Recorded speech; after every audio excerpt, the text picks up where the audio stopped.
Muy buenas, si quieres hoy aprender a cómo abonar tu bonsai y quieres aprender a hacerlo de varias formas diferentes, no te pierdas este vídeo. Empezamos.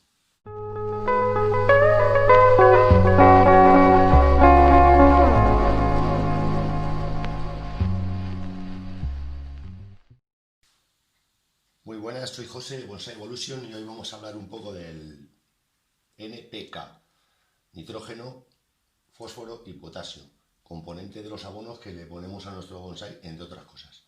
Estos son los llamados macronutrientes. Y bueno, inicialmente el nitrógeno es una forma que está en la atmósfera, pero no es asimilable para las plantas.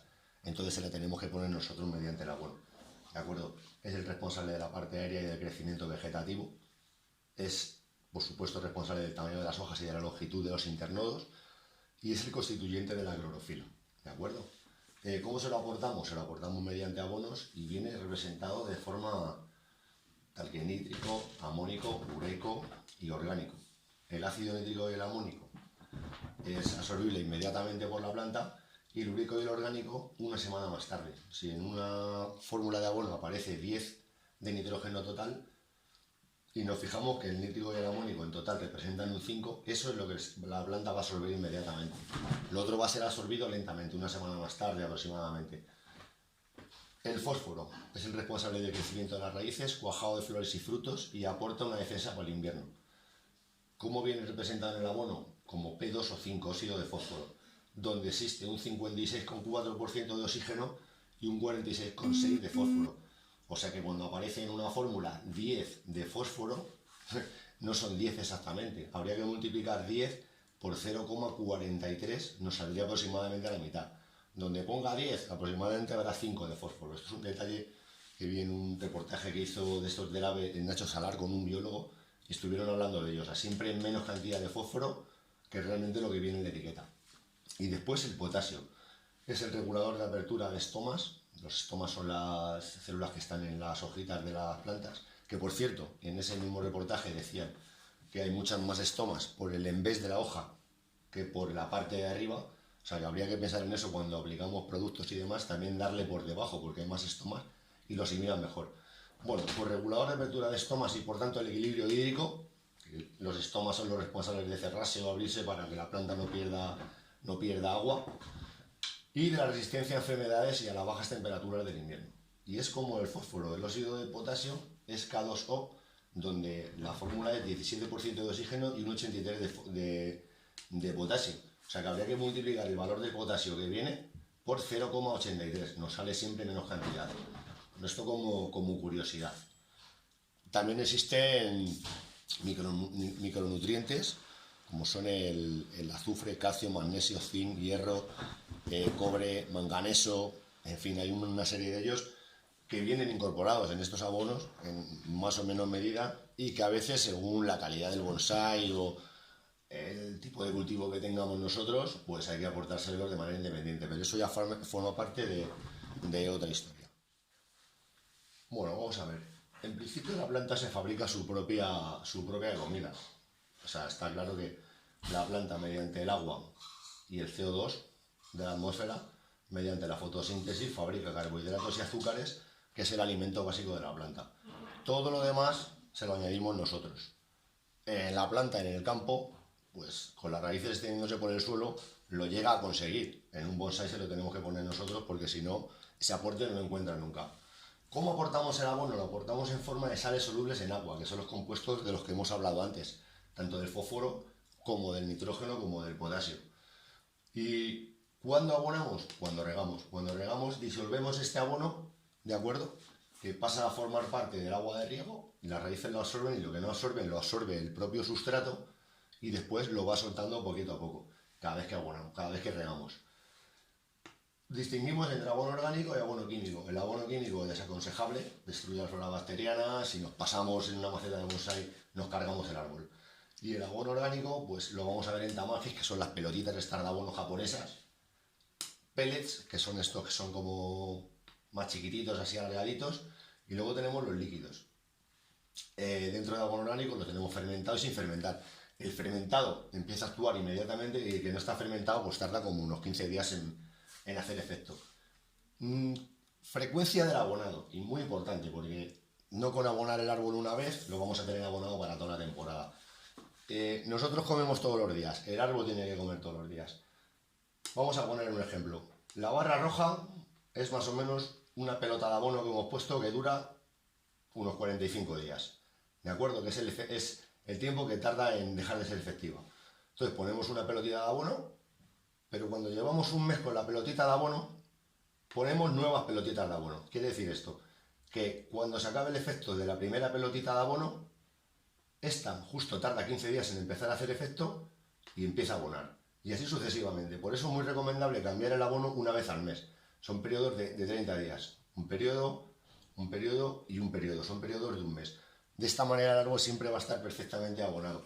La cantidad de abono también va a depender mucho del árbol que tengamos. Si tenemos un árbol muy formado, vamos a necesitar menos unidades de abono que si tenemos un árbol que lo queremos dar un crecimiento fuerte y rápido.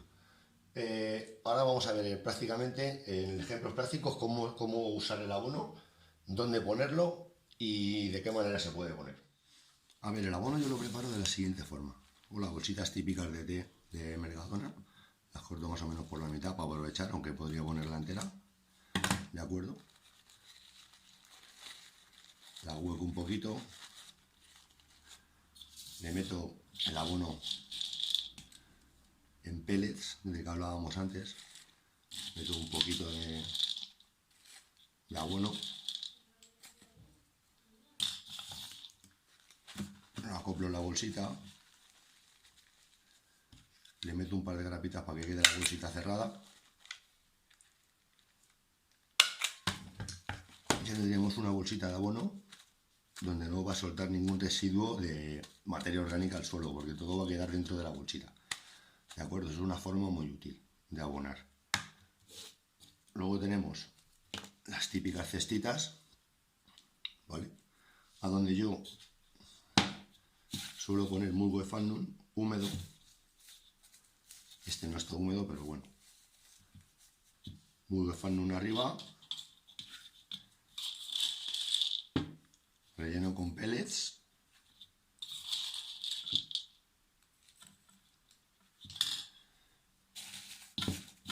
Musgo de Sphagnum abajo.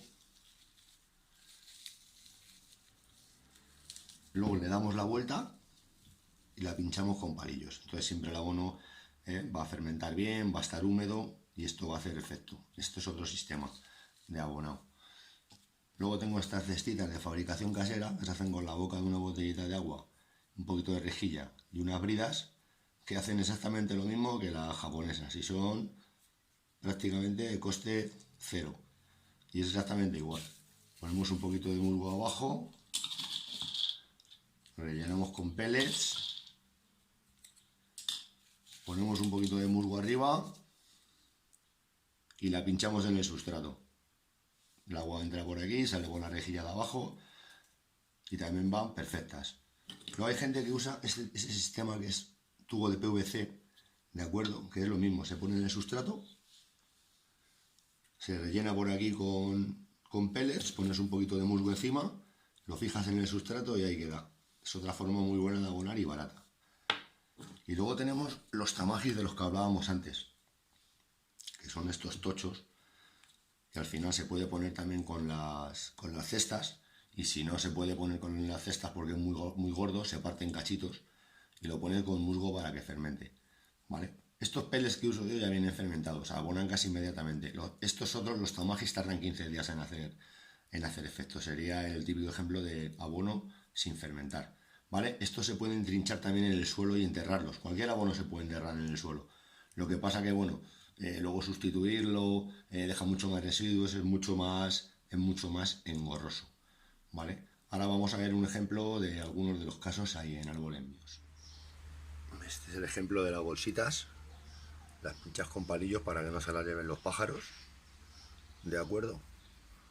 La propia bolsita mantiene la humedad, yo lo toco y está por dentro todavía húmedo, ¿vale? Luego tenemos el ejemplo de las cestas, también pinchadas con palillos para que no se las lleven los pájaros, ¿de acuerdo? Con musgo arriba y abajo, y esto hace que esté siempre mojadito. Luego hay otro tipo de cestas, que son estas, que van pinchadas para sitios donde no se sujeta bien, que están como en cuestecilla, y ahí estas también vienen muy bien. Canutos de esos de PVC todavía no he utilizado, la verdad. Yo utilizo básicamente este sistema de abono. Tengo en todos los árboles, ¿vale? Y la verdad es que me está yendo bastante bien.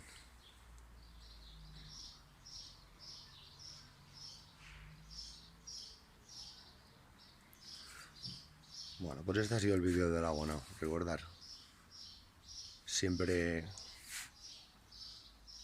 poner el abono, cambiarlo una vez al mes, leeros bien lo que lleva al abono y abonar en consecuencia si tenéis un pre-bonsai o un bonsai. Venga, hasta luego.